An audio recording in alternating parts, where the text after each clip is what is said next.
Om Sahanavatu Sahanau Bhunaktu Sahaviryam Karvavai Tejasvinavaditam Astu Ma Vidvishavai. Om Shanti Shanti Shanti. May that one protect us both, may he nourish us, may he illumine our minds, may our studies be vigorous, and may we not cavil with each other. Peace, peace, peace be unto all. So we normally start off with questions, but I should point out that today is a very special day. We're celebrating the birthday of one of the great apostles or disciples of Sri Ramakrishna, monastic disciples anyhow. That is Swami Adbhutananda, so otherwise known as Latu Maharaj. But we concluded last week the 6th chapter of the Bhagavad Gita, and so now we are formally really to launch into the 7th chapter. So before we do all that, let's take any questions, anything that might be bothering you, such as life. I have a question, but it's more philosophical. So Go on. This is philosophy class. I've heard this a few times. I heard it the other day, and I can't find the answer. But see, people follow like Bhakti yoga, say that that's the only suitable path for Kali Yuga. Why would they say that? I can't understand. Okay, so when we celebrate the apostles of Ramakrishna, in a sense we're celebrating Ramakrishna himself. We learn so much about Ramakrishna from studying the lives of those who were infused with his spirit. And so they would affirm this entity as the prophet of the modern age. And so he also said that for this Kali Yuga, then bhakti is the way. Ramakrishna said that. Yes. Did he?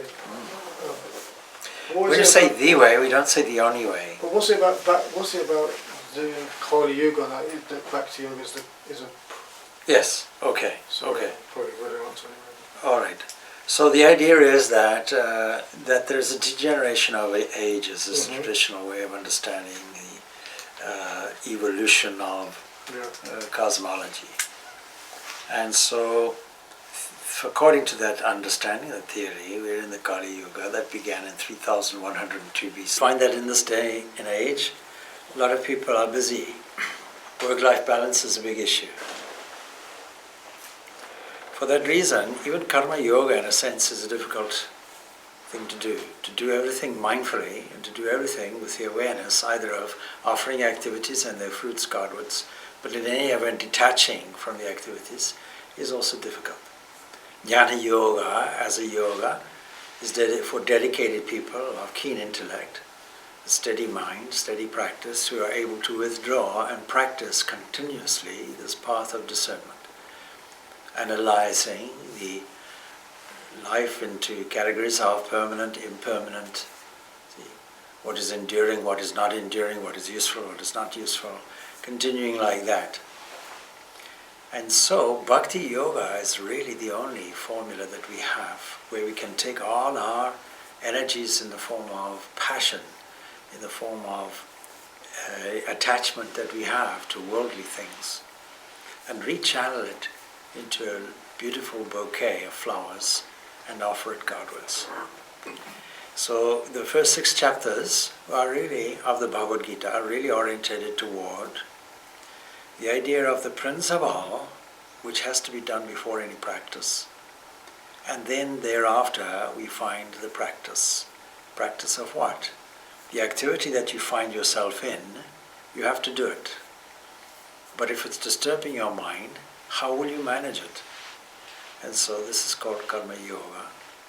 And this occupies essentially the first 6 chapters, other than the one we have just followed, because the last chapter that we dealt with is to do with meditation. And that brings us to the 4th path, the 4th method that we have, commensurate with the diversity and functions of the mind. Meditation is not possible unless we have our normal everyday 9 to 5 all sorted in such a way that it doesn't give us disturbance and stress. So to live life in a calm way, with the mind in a sense of equilibrium, and yet maintain what is termed as our skill in action, our efficiency, this is all comes under Karma Yoga. And once we have settled that, it is very easy to sit down and steer the energy that we call mental activity or attention toward in one direction. And so today we find a lot of people espousing, for example, the idea of discernment, the idea of Jnana Yoga, the idea essentially of an Advaitic philosophy also. But this is not suitable for us, for most people. Should you abandon this completely? No. Isn't it better if you are able to take all of these 4 things? But when we celebrate the birthday of Latu Maharaj, we find that Sri Ramakrishna, as a wonderful teacher, notices something in him. And we'll talk a little bit about his life shortly. He notices that he has a certain inclination toward emotional expression. And so he encourages loving repetition of God's name, singing of kirtan, that is, singing God's name continuously. Singing, of course, can be done vocally. Singing can be done with no passion whatsoever. But real devotional singing will be to lovingly take God's name and go into an ecstatic emotional phase about it, feeling God's presence intimately. So what is this Bhakti Yoga? Bhakti Yoga is keeping the mind tied into God continuously, practicing the presence of God. How? Through repetition, chanting of His name and His glories. Why all of that? It's because chanting His names has 2 effects. One, it keeps us in mind of the one that we love. But secondly, it also infuses the mind with this divine presence and this divine name, and leads us to the second phase, to understand all the manifested glory that we have. So the 7th chapter of the Bhagavad Gita begins with, this is the glory of this entity. And when we understand this glory, when we tune into this glory of the Self or God, then it gives us a feeling of love. Some people say, I feel very dry. I find it difficult to love God. Why should we love God? Is it just a technique? No. Is any relationship, human relationship, just a technique? No. There's an internal response necessary. There's a trigger from the outside which triggers something. Mythology calls this Cupid's arrow. Cupid's arrow hits your heart, see. And we have Kubera in the Hindu tradition, that same concept, that the heart is targeted, as it were, targeted by spring. Spring is coming. And when we find spring coming, what we find is things springing up, such as daffodils. Already the daffodils are out in their glorious dress of yellow. And progressively, the next thing we find, daisies coming up, we find buttercups coming up, we find all the flora and fauna starting to come alive, we find buds starting to appear on trees. So spring is always associated with a special feeling, a feeling that this is the infusion of life and the birth of life. It gives us a certain uplift, and along with that the sun starts becoming stronger, and we find that the journey of the sun, so to speak, changes its course. And so it's an opportunity for us to celebrate glory. But we find this glory everywhere. We find this glory, if we have a mind to, in the act of breathing. We find this glory in the heartbeat. We find this glory in the blood circulation. we find this glory in the circumstances in which we find ourselves. And when we're able to notice this glory in nature and tune into it, then the physical body and its environment change correspondingly. And so this is the importance of this bhakti yoga. What a beautiful avenue, what a beautiful way, which is easy and convenient. In this modern age, we're always looking for something that is easy, something that's convenient, a quick route. Give me something instant. Oh, bhakti is like this. And this is why in this age of instantaneous effects that are desired, instant this, instant that, instant communication, instant flight, instant World Wide Web, instant text, instant telephone call, instant result, instant coffee. We have all of these instants. And so the quickest route for us, because it's the easiest route, is to take all our emotions. Anybody who ever gets angry has an emotion. Take that anger and steer it Godwards. Even if you're angry, be angry with God. Lord, give me your revelation. And so in the various songs and chanting that we've done this evening, we find beautiful expression of this wonderful, wonderful direction in which the mind can flow. Lord, you are my refuge. Lord, your very eyes will transform my heart. Just look at me. When I look at you, will I get a corresponding look back? All of this acts as a kind of magnetic force. Sometimes God himself is the magnet and attracts us to it. Other times we are the magnet and God is attracted to us, to the devotee. So studying these great lives of devotee, the wonderful life of Ramakrishna. What was Ramakrishna? Was he a jnani? Yes. Was he a bhakti? Yes. Was he a karma yogi? Yes. Was he a meditator? Yes. He was all of these things. Was he a tantric? Yes. Was he an Advaitin? Yes. He was all of these combined. This is the glory that we have of Sri Ramakrishna. And so, as I said earlier, that is why he's considered to be a prophet of the modern age. Somebody who will show us, the modern man, the direction, regardless of you believe in the cosmology of Kali Yuga and so on. Today we find we're in a different era. No faster pace has technology taken. Science has taken enormous strides, more than was ever before. Less than 100 years ago, we looked into the sky and thought this is all we have.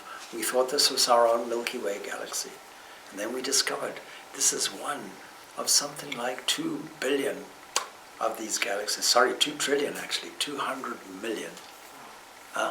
2 trillion galaxies estimated. 2 trillion. In the observable universe. 2,000 billion. In the, yes, and in the observable universe.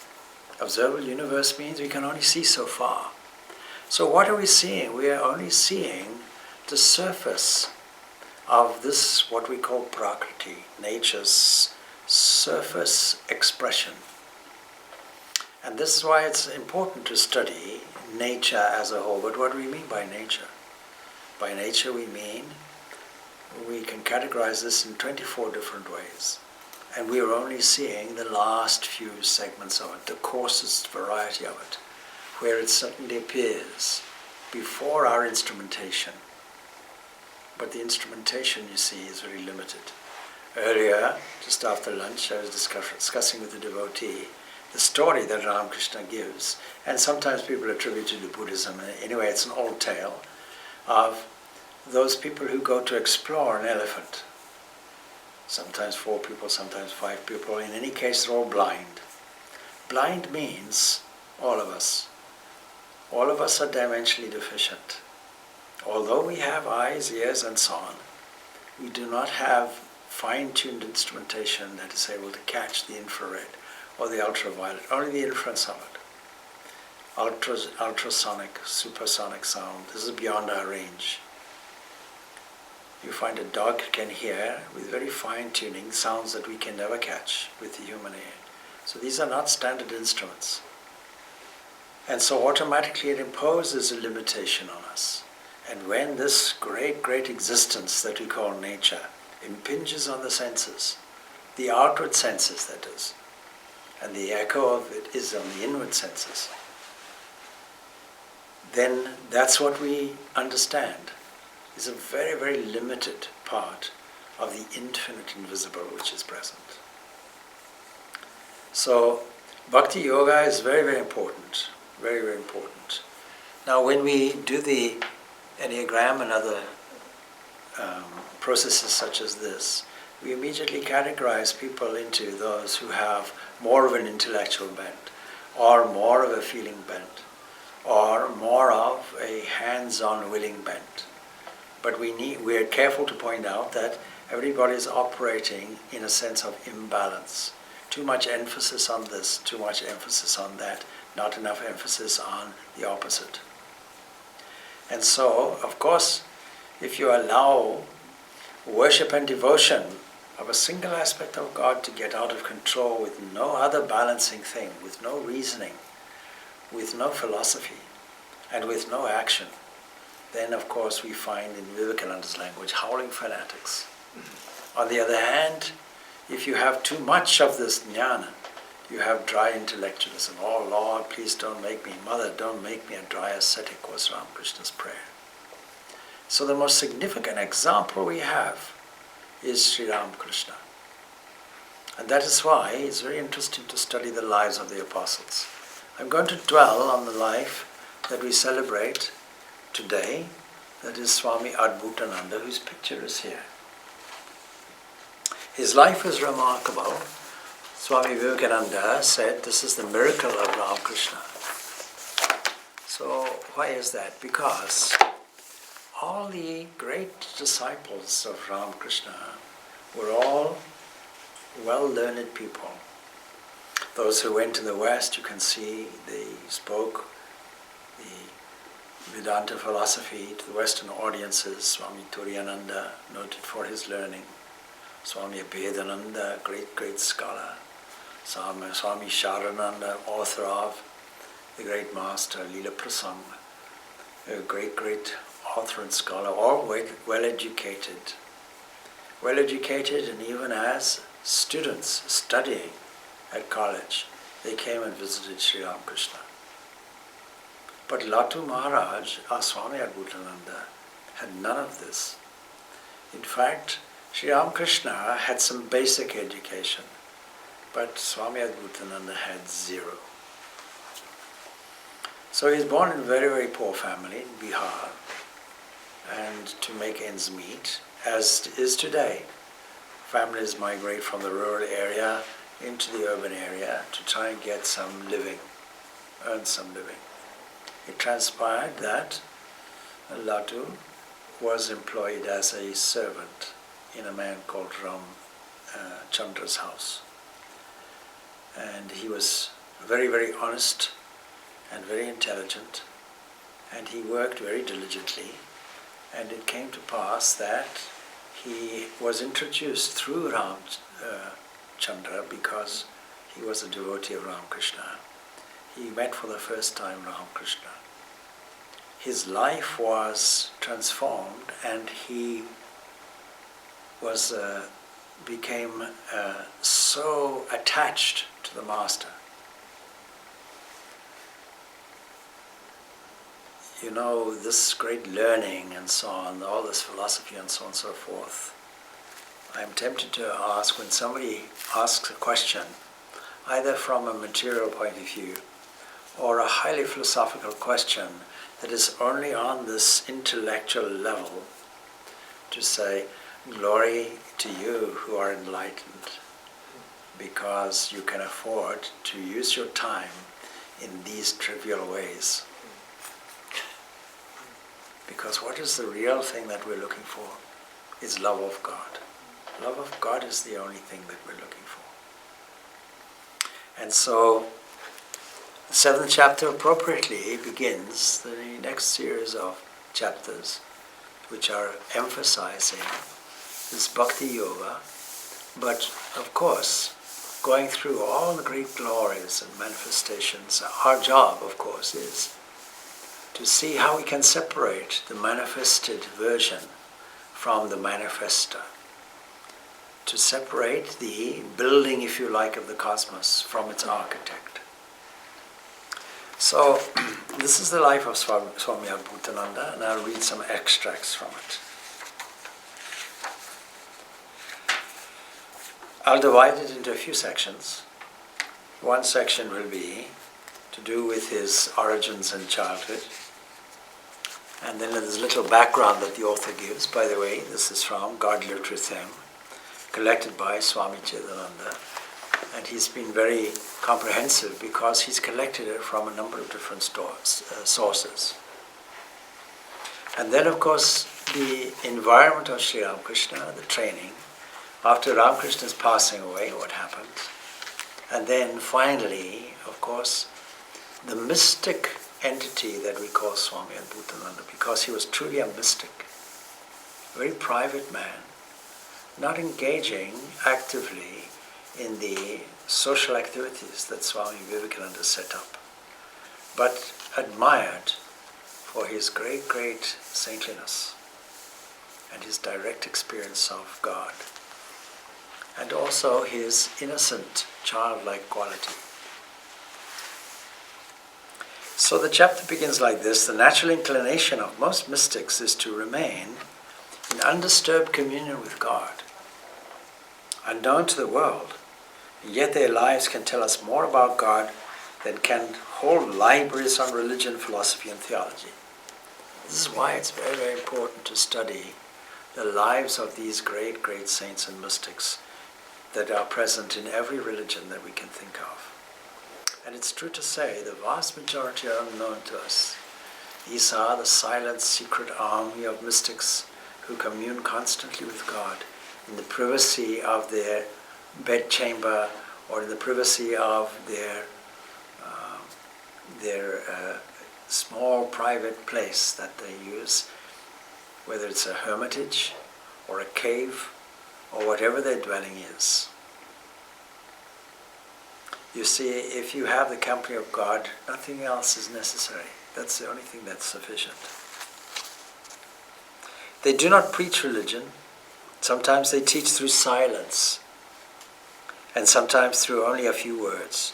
Those who are really seeking God will be drawn to these mystics as bees are drawn toward sweet-smelling flowers. Jesus said you cannot hide your light under a bushel or a bed. There's an immediately attraction. You take the life of Jesus, it's recorded. He had this kind of magnetism.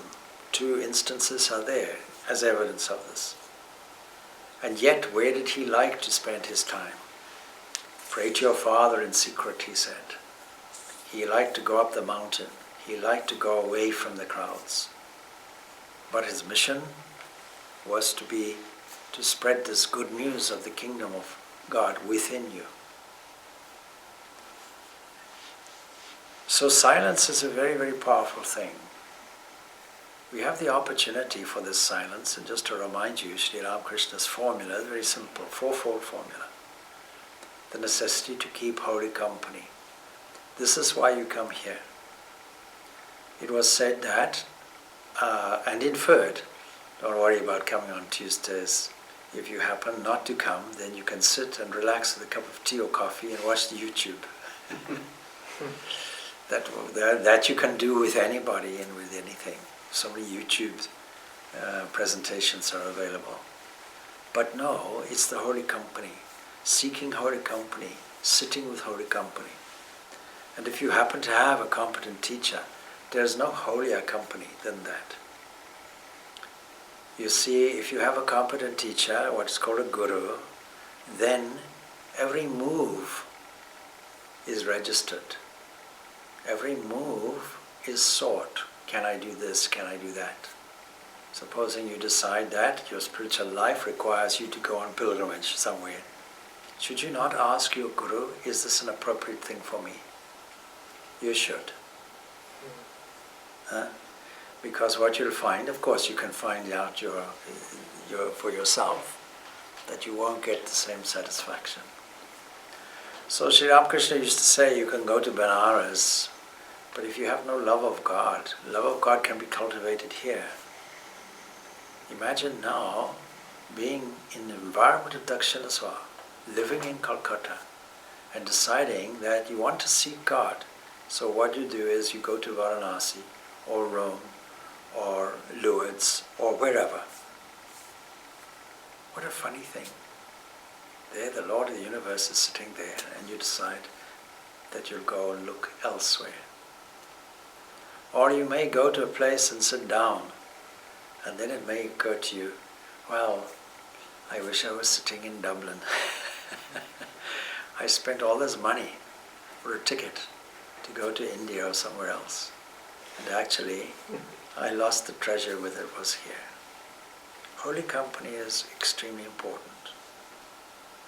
Holy company rubs off on you. And it need not be anything that is said. There is some person who used to come here regularly, ironically, and he used to say, you see, when I come here, it's not the talks or what have you, it's the feeling of it, the environment, the holy company of the place. From time to time, go into solitude. That's why we have retreats, and for your diaries, and for your, just to remind you about your registration of the retreat coming up in Dalgan Park. Afternoon, it begins of the 22nd of March and goes on 23rd, 24th. If you have not been on a retreat before, I highly recommend it. And if those who have devotees in their family, maybe give them a chance also. So, this is an opportunity to have a deep relationship, this silence, to imbibe this silence and to saturate yourself into silence. The real attunement into the most subtle entity within you is only gotten when all the noise quiets down. This is why people love holidays, but then sometimes people go on holidays and make it as noisy as possible. I met one couple, I said, how was your holiday? They said it was the worst ever. I said, why? Well, we're a retired couple and we wanted just nice peace and quiet, lying on the beach in the sun, getting red as a lobster. But what did we find? They put us in a place where there was pounding music from dawn to dusk, in an environment for young people, making it as noisy as possible. And all we wanted was, just some quiet in-tunement with nature, some relaxation, some sense of peace. So this is a noisy world we live in today. Call it Kali Yuga if you wish. This is a noisy world. And with so many possible attractions drawing us here and drawing us there. Technology has provided us with so many deviations and distractions. And it is only by, from time to time, what do we mean from time to time? As frequently as possible, as frequently as is feasibly possible in a busy life. Like taking a holiday, taking an inward refreshment is very necessary, where you can emphasize this natural tendency of the mind toward a meditative frame, a meditative outlook, a kind of stillness, a kind of calmness, a pervading peace. So that is why wonderful opportunities there on retreats. The one is coming up in March. And then chanting the name of God, I've mentioned. You see, it's not just repeating God's name. It's internally chanting it, creating a rhythm about it, doing it with a sense of non-demanding love, lovingly repeating God's name with a sense of love and a sense of meaning. And then the same with His glories, chanting the glories. These four things are recommended. So the most profound teachers will be those who are simply silent. And that is why Rishis are also called Munis. People who are very silent. People who have because they are drinking the internal silence that they're feeling continuously. And then you can't help but get this overflow from them. It bubbles over and pervades and affects their entire environment. If you happen to be in their environment, blessed are you. Swami Adbhutananda, familiar and affectionately known as Latu Maharaj, he was a true mystic. Through the careful training and divine influence of his guru, Sri Ramakrishna, this unsophisticated village boy became an illumined saint. His brother disciple Swami Vivekananda once said, Latu is Sri Ramakrishna's greatest miracle. Having absolutely no education, he has attained the highest wisdom simply by virtue of the Master's touch. Swami Purnananda also said of him, many of us had to go through the muddy waters of intellectual knowledge before we attained God. But Latu jumped over them like Hanuman.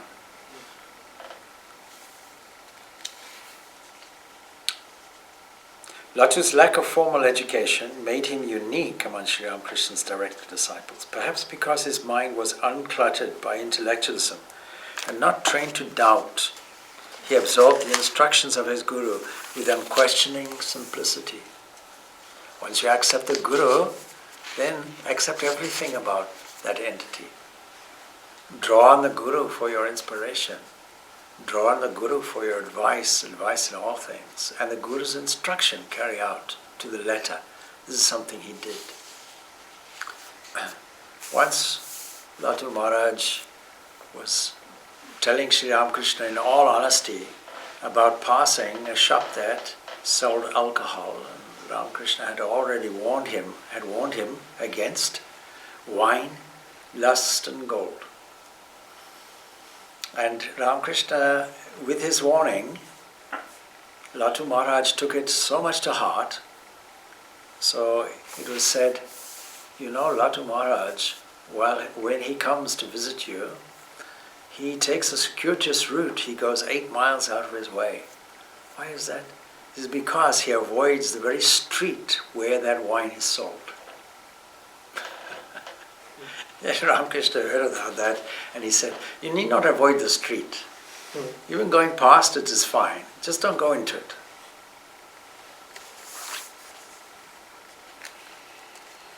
So, Latu was commissioned and blessed by his teacher. This prophecy, which prophecy? The prophecy that Ramakrishna gave about him, that one day he said the gems of the Vedas and the Vedanta will pour through your lips or forth from your lips. And so in this way Latu was commissioned and blessed by the teacher. And of course this prophecy later came to be fulfilled to the letter. It would seem as though Sri Ramakrishna intended to demonstrate to the modern world through Latu that God can be realized without the study of books and scriptures. That spiritual wisdom comes not through intellectualism, but through inner realization. Then you may ask, but Swami, you're keeping all these books in this library. Why is that? You're also reading from a book. Well, because my job is to remove your doubts and to have as much of that and different approaches applied to different people as possible, like a doctor keeping medicines. My storehouse of medicines is there, and we apply it to everyone, and everybody requires a different kind of medicine. A good teacher will know which medicine to give.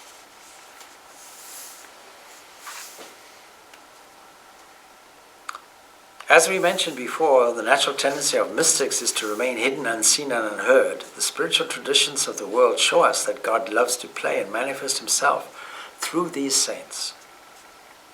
Their life stories are also a great inspiration for humanity. Now, his early life, very little is known about Latu's childhood. Like many other mystics, he was very reticent about himself. If anyone asked him about his child, he would say, do you mean to leave God aside to talk about this insignificant person? Don't be silly.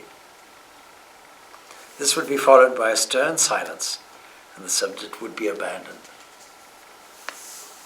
What little is known about his childhood has been pieced together from comments he let slip from time to time.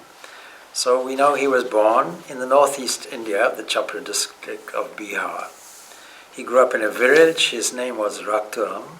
He led a carefree life, often spending his days with other boys who were tending cows and sheep in the fields. And sometimes he would wander off alone, even to other villages, and then his uncle would have to search for him. Once in later years, he gave a glimpse of the mood of this period of his life. He said, "I used to wander freely from the cowherd boys. How simple and guileless they were. You can't have real joy unless you are like that." Of course, his parents passed away when he was very young, so he was brought up by an uncle. And so this uncle, although not as poor as his parents, had a tendency to spend beyond his means and soon fell into debt and found himself therefore looking for an opportunity in Kolkata. And he found it there in the place of Ramchandra Datta. And so he was hired by Ramchandra as a servant. And we don't know the date of his arrival in Kolkata, but he was young. He came to the city. And of course he proved a very energetic and faithful servant. He had a natural frankness and honesty that were enhanced by his youth and lack of sophistication. Ramchandra came to trust him. Once a friend of Ramchandra suspected that Raktaram had stolen some coins from the household shopping money. Wanting to protect Ramchandra, the friend asked Raktaram, "My boy, tell me honestly, how much did you pocket today?" And Raktaram retorted sharply, "Sir, I am a servant, not a thief." The boldness of this reply offended the man, and he complained to Ramchandra. But Ramchandra supported the boy and said, "No, he is not a thief. Whatever he needs, he asks from my wife." In later life, when he was serving the master, his old employees were falling sick, and he spent 3 weeks tending them and looking after the dying, certainly his dying master, and looking after his wife also. Anyway, Raktaram became known as Latu in his new Calcutta surroundings, and he was called by that name thereafter. Sri Ramakrishna, with his village accent, would affectionately call him Leto or Noto. In later years, Swami Vivekananda, listening to Latu's words of wisdom, would address him playfully as Plato. In return, Latu would call Vivekananda by his pre-monastic name, Naran, but of course with this country Bihari accent, it came out as Lauren. Now, as we know, Sri Ramakrishna lived in the temple, and in Dakshinaswar, and Ramchandra loved to speak about the master. And this, of course, enkindled Latu's passionate love for God. One day, Latu heard Ramchandra repeating some of Sri Ramakrishna's teachings. God sees into the mind of a man without concern for what he is or where he is. He who yearns for God and wants none other than God, to such a man God reveals himself. Bhakti Yoga. One should call on him with a simple and innocent heart. Without sincere longing, no one can see God. One should pray to him in solitude and weep for him. Only then will he bestow his mercy. However, he never told anyone why he was weeping. When the master saw Latu, he asked Ramchandra, "Ram, did you bring this boy with you? Where did you get him? I see some holy signs in him." Ramakrishna asked Latu to sit down and began to speak about ever-free souls. The knowledge of those who are ever-free only needs to be unveiled, as it were. They are like underground springs which remain covered until a stonemason digging in the earth removes a particular rock. This ever-free is described as like fish caught in the net being Maya. There are those who are never caught. They are always ever-free. There are those who are caught in the net, but with a little effort, jump out. And there are those who just struggle and still are caught, and there are those who just lie there and resign themselves to being caught. I suppose those are the tastiest ones. Ramakrishna asked his nephew Ramal to give some prasad to Latu and then sent him to visit the Kali temple. But from the very beginning, the master recognized Latu's divinely pure nature, which he had verified by touching him. And when Ramchandra and Latu were about to return to Calcutta, Ramakrishna said to the former, "Please send Latu here from time to time." Latu's body returned to Calcutta, but his mind remained in Dakshinaswar. And after his very first meeting with the master, Latu began finding it difficult to work for Ramchandra with his early enthusiasm. And after a few weeks, in February 1880, Ramchandra expressed a desire to send some sweets and fruits to the master. Latu immediately said, "Sir, I will carry your things to the master." Latu walked 6 miles alone to Dakshinaswar with sweets and fruits. He met the master on the garden path and bowed down to him, jubilant, then visited the temples and deities and returned to the master. When Sri Ramakrishna asked him to have lunch there, he declined. Because he was a strict vegetarian, he was afraid to eat the non-vegetarian meal in the temple dining hall.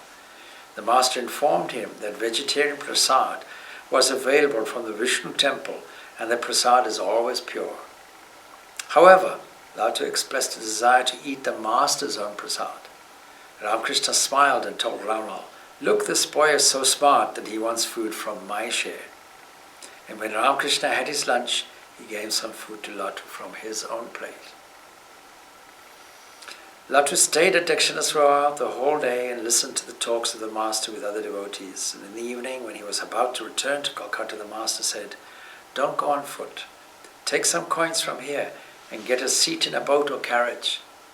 Latu replied that he had coins and he even jingled them in his pocket. And the master smiled at Latu's guilelessness. "Come again," said the master. Now you notice every time the master says, "Come again," that's the clue. You come again, enjoy this holy company, drink from this infinite well of love which is there. And you can see how loving the master is to his devotees.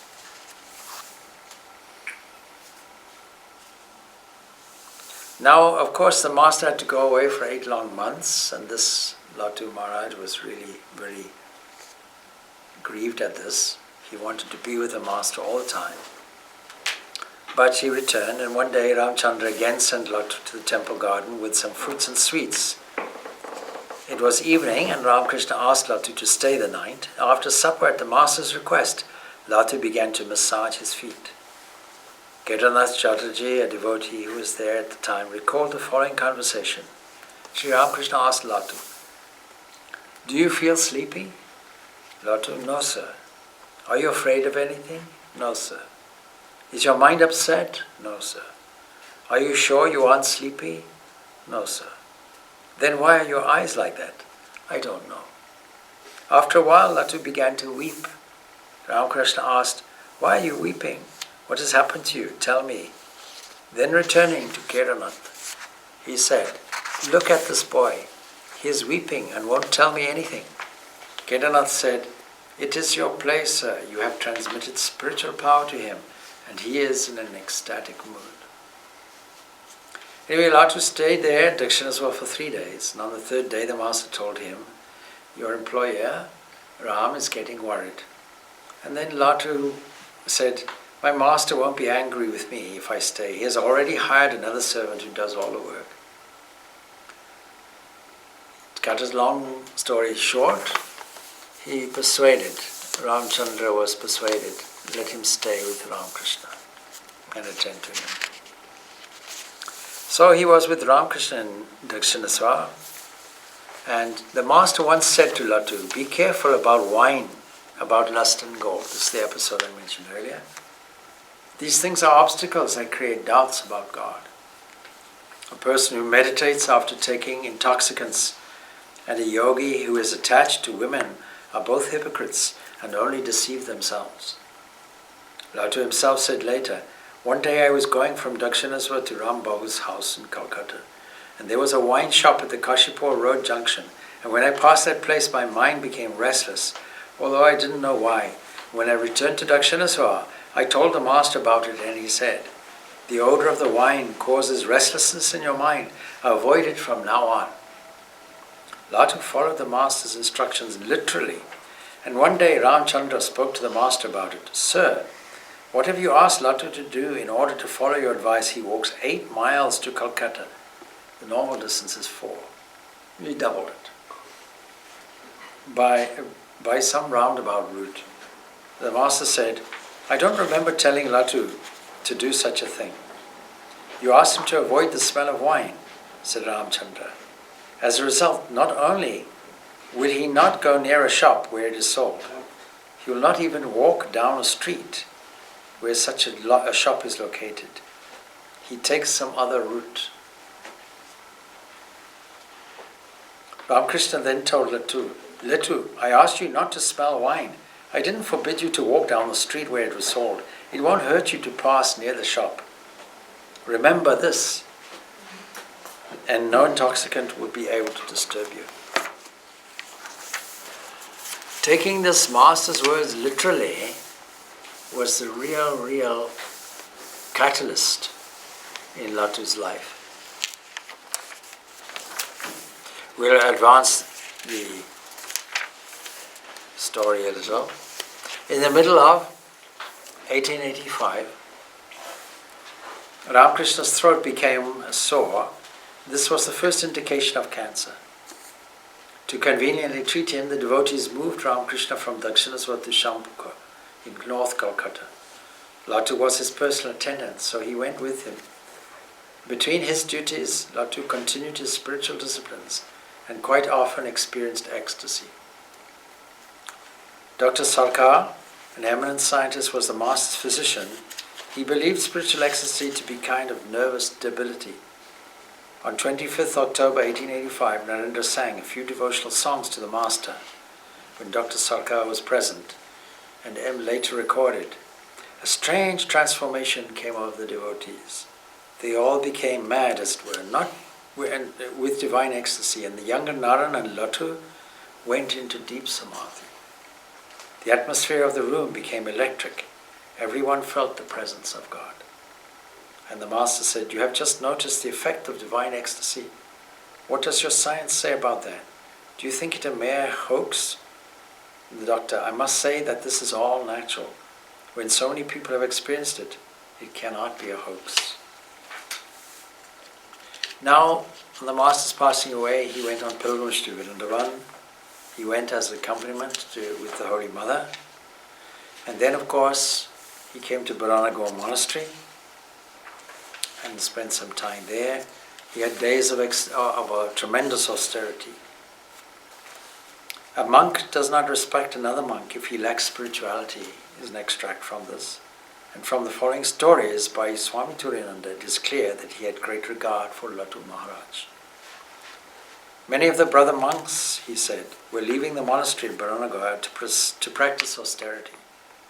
I too felt an urge to meet holy men in other places of India. As I was thinking this over, a voice said from within me, where will you find such a sadhu as he? Startled, I turned my gaze and saw Latu Maharaj lying down, covered with a thick cloth, deep in meditation.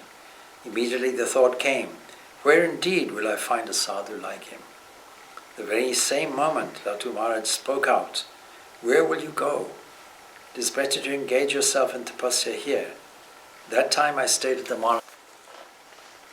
Another day in the course of conversation on spiritual things, I remarked, the Lord is free from faults such as partiality, cruelty and the like.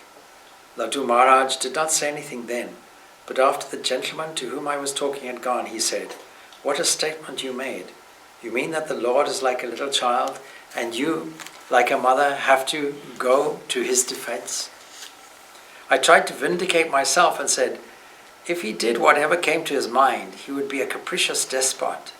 Is he like the Tsar of Russia? He is kind and benevolent. The Latu Maharaj blinked and said, it is very good of you to save your Lord from criticism, but won't you admit that even the despotic Tsars are guided by him? What a wonderful light he threw on the issue. His words remained with me as if they had been chiseled permanently in stone.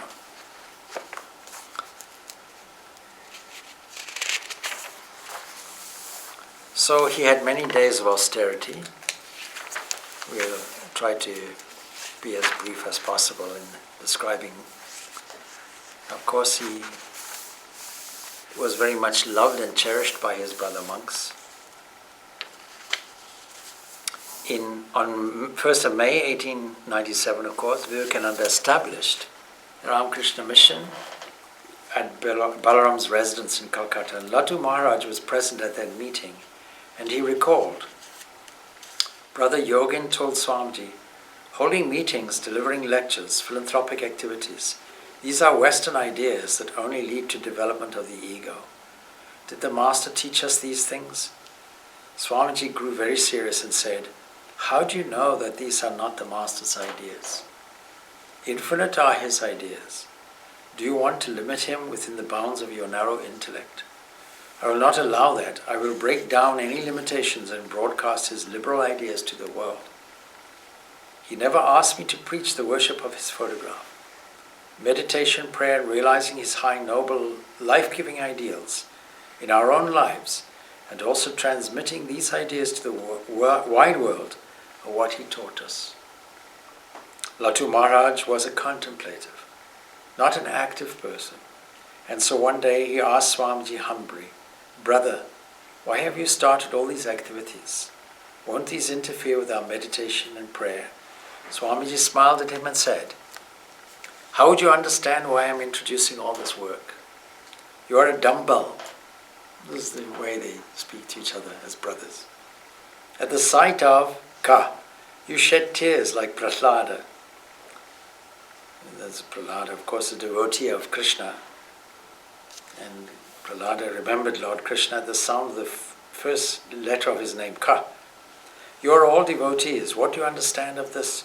You can only whine like babies. You think you can attain liberation through crying, that on the last day the Master will come to you and take you to heaven, and there you will enjoy to your heart's content. And those who are studying the scriptures for knowledge, who are working to educate people in the path of righteousness and serve the diseased and distressed, will all go to hell because all these works are Maya. What a grand idea! That to do good to mankind is unnecessary, a necessary bother, and that one cannot attain God through these troublesome activities. This is your view, isn't it? As if God realization were very easy. You call on God and here he comes. Does God appear before the man who merely places his picture on an altar and throws a few flowers before him? Tell me that. Latu Maharaj was dumbfounded. Another brother disciple lisped a few words in continuation of Latu Maharaj's thought and got a cutting snub. Swamiji continued, what you call devotion is sentimental nonsense that only weakens man. Who cares for that kind of devotion? I have no faith in that devotion which makes a person so selfish, so busy with his personal freedom, that his heart does not feel for others. You know, one day I foolishly asked the Master for this kind of devotion and liberation, and he rebuked me and called me selfish and small-minded. Should I be misled by your words? I will work as he has told me. And after this, Vivekananda burst into tears and left the room. The brother monks realized Vivekananda's greatness and why the Master had made him their leader. And the next day, Latu Maharaj privately told Swamiji, Brother, I am a fool. Please don't take my words to heart. And so he said, let me be born again and again for the companionship of Swami Vivekananda, or Naran as he called him. Every great saint and mystic, and his life is all here, is marked out by the way he passes away. Latu Maharaj gradually severed the bonds of human relationships, and many a time the devotees heard him saying, I've given up such and such a person's Maya. They didn't understand what he meant. On being asked, he replied, Shall I have to carry the burdens of the devotees always? When I withdraw my mind from the world, I do not think of them. Thus we see that although he did not formally accept disciplines, he would share deeply in the joy and suffering of others. Latu Maharaj said one day, There are three possible relationships one can have with God. My God, I am God, and I am God's. And the last one is best because it does not tempt pride. Another day he spoke of Mahavira, that is Hanuman, the great devotee of Lord Rama. In order to test Mahavira's devotion, Rama once asked him, "How do you think of me?" Mahavira replied, "Lord, while I identify myself with the body, I am thy servant. And when I consider myself as an individual soul, I am part of thee. And when I look upon myself as the Atman, I am one with thee. This is my firm conviction." Eventually, there was a blister that developed and gangrene eventually set in, and the doctors operated several times on successive days. But this time unsuccessfully, and the disease took its course. Latu Maharaj passed away in the holy city of Varanasi at 12:10 p.m. on Saturday, 24th April 1920. On 12th May 1920, Purnananda wrote to Miss Josephine MacLeod, American devotee of Vivekananda. "I am extremely sorry," he writes, "to let you know that Swami Adbhutananda, Latu Maharaj, is now no more. He breathed his last on 24th of April. His passing away was indeed wonderful.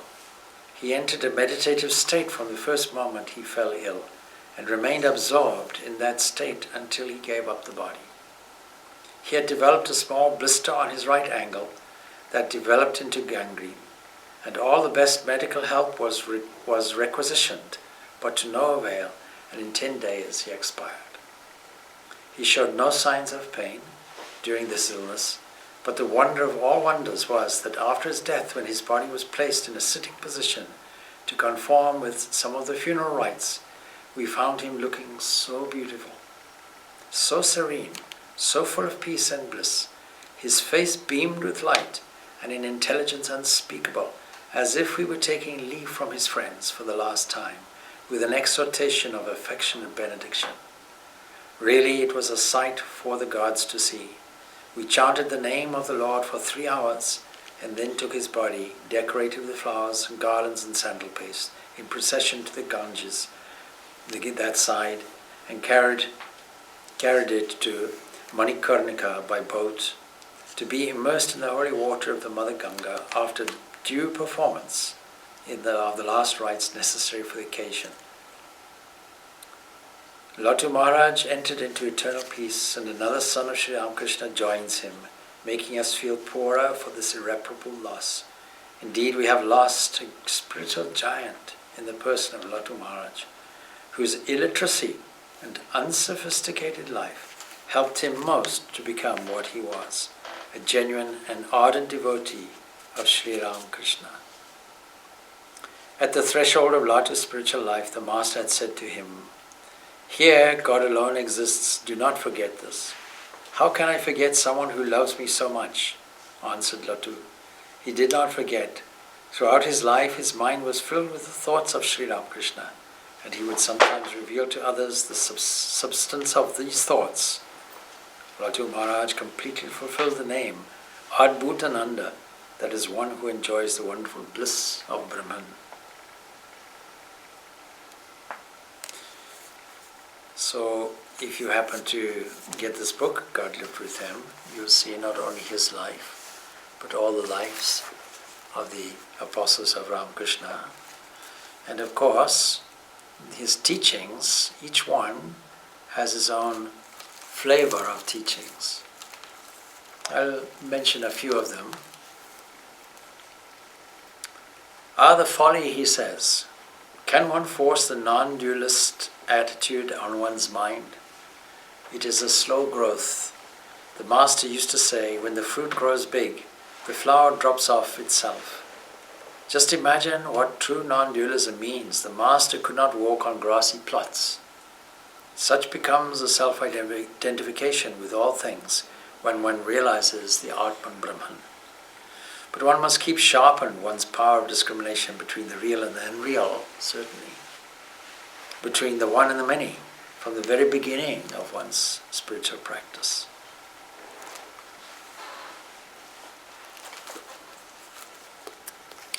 So we link this in some way to the 7th chapter of the Bhagavad Gita, which we haven't even opened. but we'll continue next week.